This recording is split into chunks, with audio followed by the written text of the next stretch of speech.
Alright, now I want to demonstrate how I would go about drawing a figure. I've actually sped the video up a little bit and I'll be voicing over it. What you see me doing here is I'm doing what we call blocking in. I'm using big broad strokes with the pencil, um, a light touch on the paper, moving fairly quickly across the paper. Um, I'm trying to find the big shapes, the big movements of shape. I really think of this stage as being more like an underdrawing than the drawing itself, and I'm really just mapping out and kind of making a plan where I'm going to put things. And that's what I call the first pass of the drawing, in which I'm really just looking at angles and distances and trying to feel out those general proportions. It looks like here I'm beginning to develop the drawing into a second pass. And in the second pass, I'm really picking an area to develop a little bit more specifically. I'm staying broad still, and I'm staying keeping the shapes pretty basic. But I'm starting to think a little bit more three-dimensionally, a little bit more specifically in terms of proportion. You can see that I'm really I'm trying to get away from outline type thinking, and I'm instead trying to think of the body, the way the parts of the body fit together three-dimensionally. Um, Almost like a three-dimensional puzzle.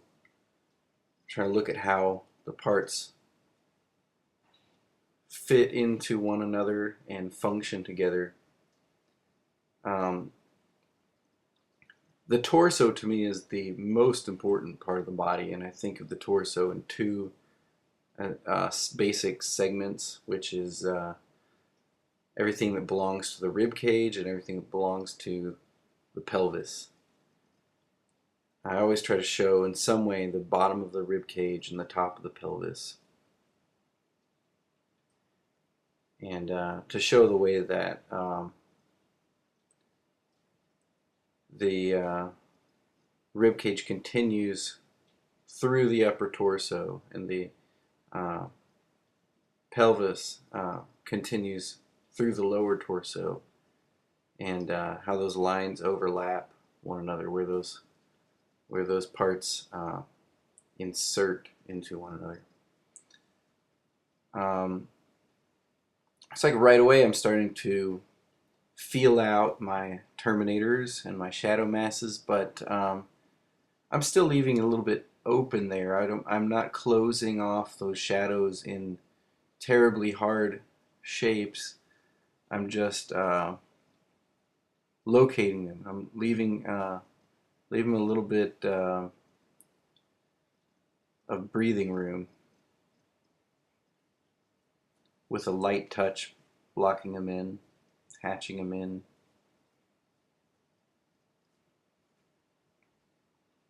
Starting to work out the head and neck there, work it up to about the same level of completion.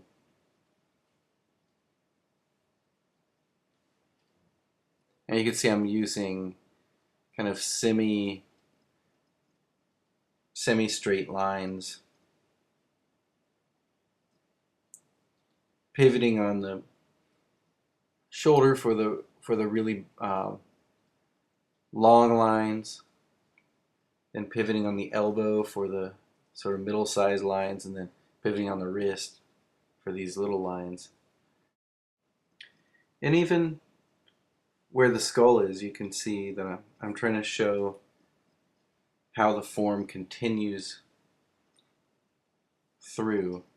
I always say to my students that the outline is not the drawing. The outline is to set up the drawing, but the drawing is on the inside. The form is the drawing. The anatomy and the light and shadow, all of those things are the drawing. So I'm trying to get away and draw attention away from the outline. There's the Terminator on the arm. You can see the Terminator on the face, marking the edge of the shadow. You also notice how I hop around a little bit. I just kind of like to follow the pencil where it seems to want to go. Just draw wherever I'm interested. Really just exploring the form and having a great time studying things that interest me. There I'm dropping in the ribs and the serratus muscles, which insert into the rib cage. Almost they sort of weave into the rib cage like little basket fibers. I really enjoy areas of the flesh where things pinch together and things stretch. All those things are interesting to me. There I'm strengthening the core of the shadow. I find if the shadow is darkest at that core, along the Terminator, it allows the rest of the shadow to be a little bit atmospheric. And I don't fill in the whole shadow with the same kind of intensity as I do along that core shadow.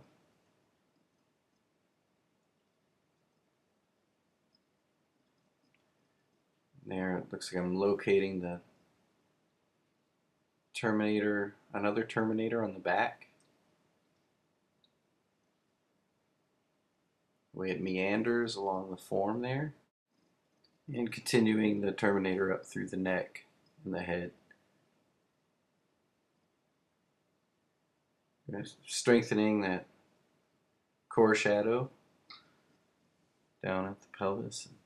Strengthening some of those lines that are interesting to me.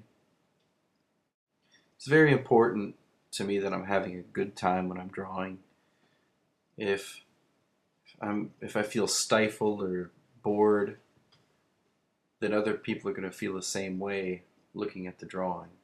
It's got to stay dynamic and exciting. And you got to see that in all the lines and marks that I'm making. All right, there we go. I'm going to start moving in the white pencil. And I want to use it in a way in which I'm describing a passage of light. I don't want it to appear as little isolated patches. And I also want to make sure I'm integrating the white pencil just like I have the black pencil, using it a lot like I do the black pencil, using the long, broad strokes. Same type of strokes I built the shadows with. I don't want the intensity to be too uniform, but I also don't want the white to kind of be patchy or too hard-edged because it'll look kind of jarring. The whole point of the white is to help bow out the form toward the middle and enhance that sense of relief from the paper.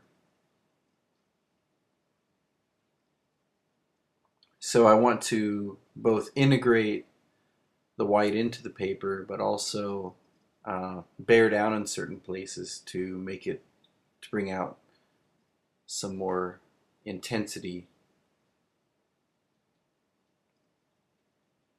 I'm tapering the edges of those shapes so that those light shapes belong to the form.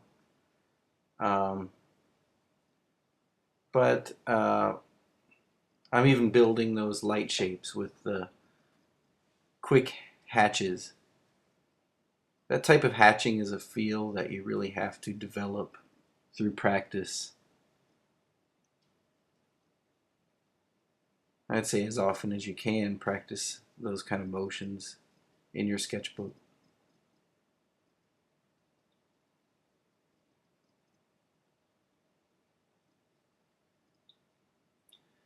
And there I'm selecting certain places to really bear down and go darker.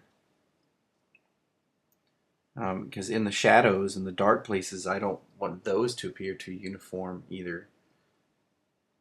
But I always find a place to really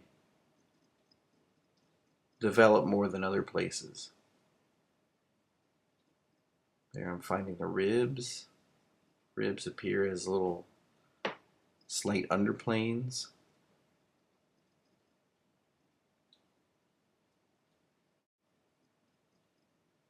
With just one line there from the separation from the scapula and the rib cage.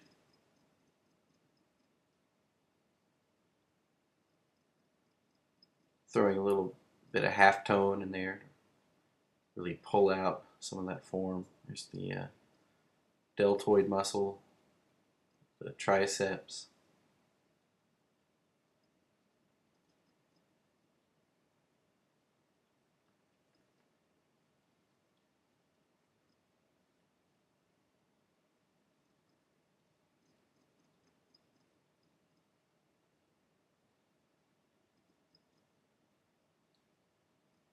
So even though I went through and darkened some of those shadows, I'm still making the shadow a little bit more intense toward the terminator. That area we call the core shadow.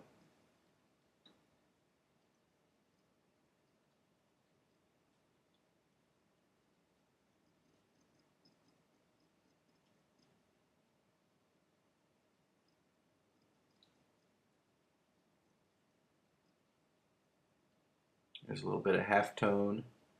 Again, where the light is just grazing the surface.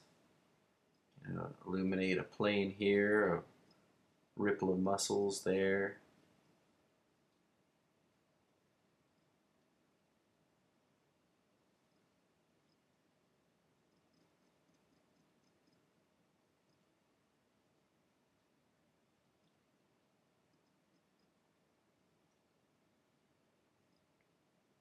Hair I really just show as values, rather than showing the individual hairs. I'll show the locks of hair and the big movements of shape that they make, just like another part of the body. They also have, or hair also has light and shadow masses.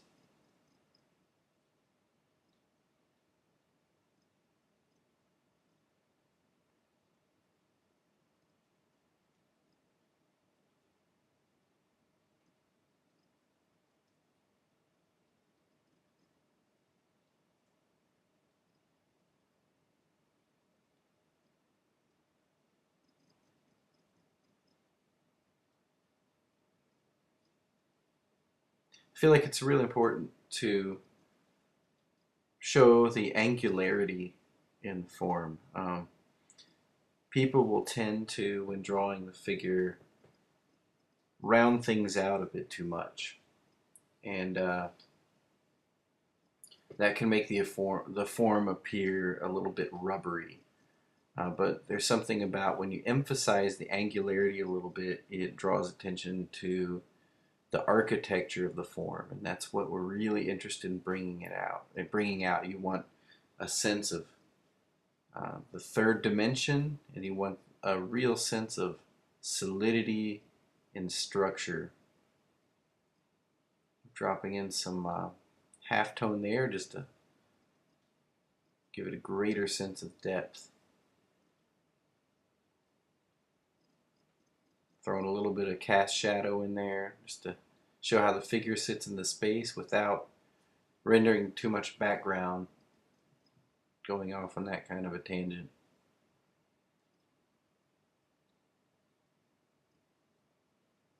Alright, now would be a great time to practice some of these techniques.